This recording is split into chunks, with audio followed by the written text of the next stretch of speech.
inspired to write poetry by none other than the Honorable Mr. Peter Gracey. And he encouraged me when I told him that I used to write poetry as a young girl. He inspired me and encouraged me to do so again. So, this poem, the reason for the drums, you'll find out in a moment. This poem is called I Am Man, I Am Woman by Joan Scott-Lewis. I am man, I am woman. I was all I was formed to be.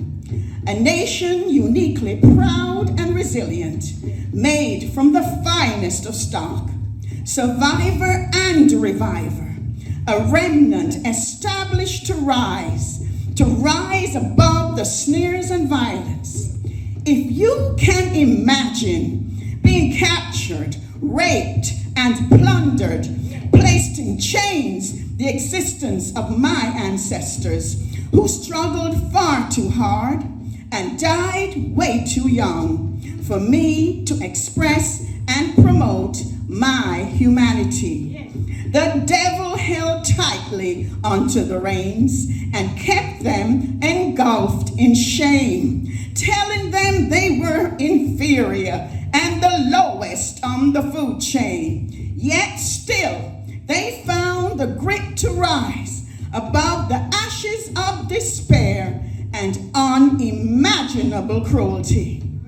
I am man, I am woman, I will rise with eyes fixed on the prize, focused on the unseen. I will run well to the mountains and beyond, for indeed I must reach the mountaintop to honor their dreams.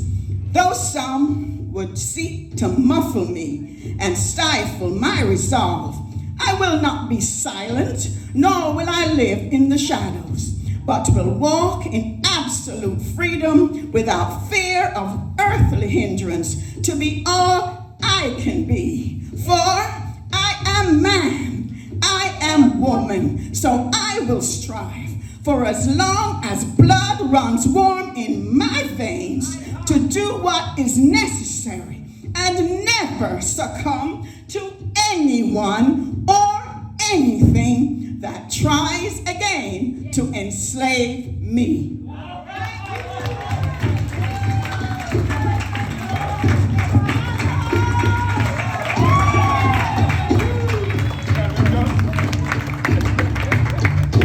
Thank you, Miss Joan Edghill. Clapper. Original. I am man, I am woman. All right, look out for her book. It's